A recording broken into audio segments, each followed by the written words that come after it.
आज vanilla biscuit बना रही हूँ। ये बिल्कुल मैं बेकरी स्टाइल में बना रही हूँ, जिस तरह के आपको बेकरी में मिलते हैं बिल्कुल उसी तरह के होंगे। तो सबसे पहले ये हम एक बाउल में ये ऑयल डालेंगे। ये हाफ प्याली ऑयल मैंने लिया है और ये हाफ प्याली आइसिंग शुगर है, ये डालूँगी और इन दोनों को मैंने अच्छी तरह बीट करना है।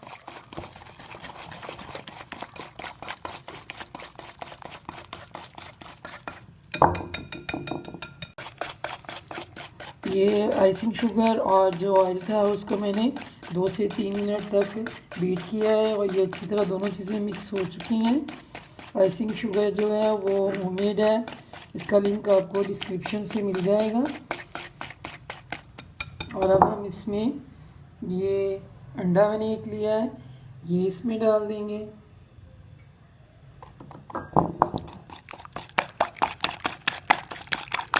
अब इसको भी मैं 3-4 मिनट इसको अच्छी तरह बीट करूँगी। इसको मैंने 5 मिनट बीट कर लिया है और ये बहुत अच्छी तरह बीट हो चुका है। अब हम इसमें ये बेकिंग पाउडर है, 1 टेबलस्पून में इसमें बेकिंग पाउडर का डालूँगी और चंद कतरे वनीला एसन के, ये भी हाफ टेबल स्पून के करीब तो ये वनीला एसन है, ये मैंने डाल दिया है। इससे खुशबू बहुत अच्छी आती है वनीला एसन से। ये हम इसको मिक्स कर लेंगे। ये एक प्याली मैंने मैदा लिया है, तो ये अब मैं इसमें डाल दूँगी। ये छान के मैंने रखा हुआ है और छान के आप भी रख लें पहले से।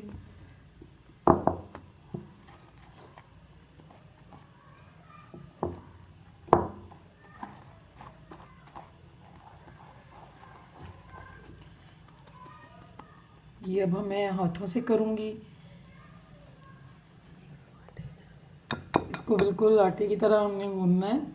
तो ये मैं सारी प्याली जो मैदे की है इसमें डाल दूँगी और तो अब हमें हाथों से गूंदती हूँ।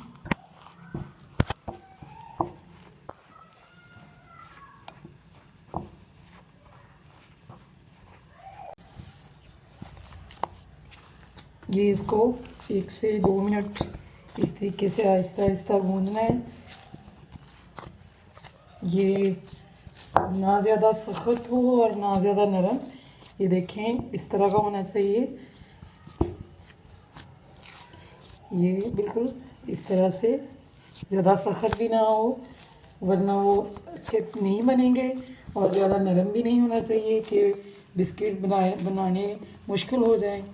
तो ये बिल्कुल इस तरीके से, जिस तरीके से मैंने गूंदा है और बिल्कुल इसी तरीके से अगर रखेंगे तो बिस्किट बहुत अच्छे बनेंगे।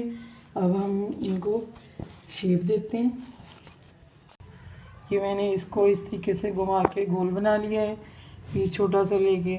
और अब मैं इसको, ये मैंने प्लेट ली है, इसमें रख के इसके ऊपर ये फोक से छोटे छोटे निशान डालूँगी इस तरीके से।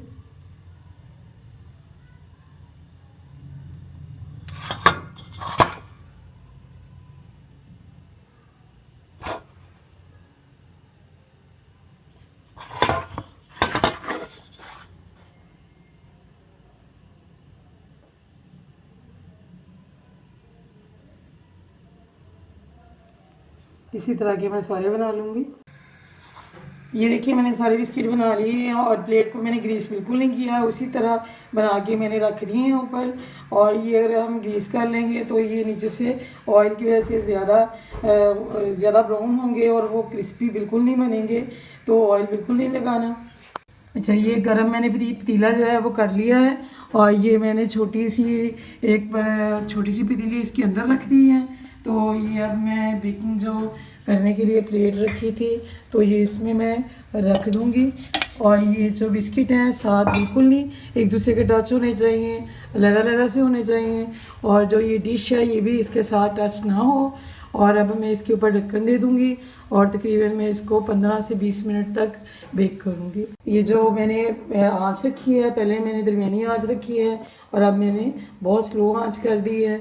तो ये स्लो आंच पे तकरीबन मैं इसको 20 से 25 मिनट तक इसको बेक करूंगी। 20 मिनट के बाद मैं इसको चेक करूंगी, अगर सही हुआ तो ठीक है, वरना मैं इसको 25 मिनट तक बेक करूंगी। ये मैंने ऊपर कपड़ा डाला था ताकि ये जो अंदर की गर्म हवा है वो बाहर ना आ सके, क्योंकि जितनी ज़्यादा अंदर हीट होगी उतने अच्छे बेक होंगे बिस्किट। तो अब मैं इसको हटा के देखती हूँ, 20 मिनट गुजर चुके हैं कि ये कैसा बना है।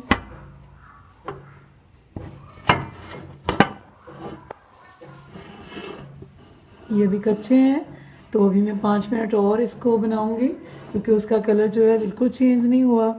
तो 5 मिनट के बाद देखते हैं इसको। तो दोबारा से मैं बंद करने लगी हूँ। ये 35 मिनट गुजर चुके हैं, अब हम देखते हैं कैसे बने हैं।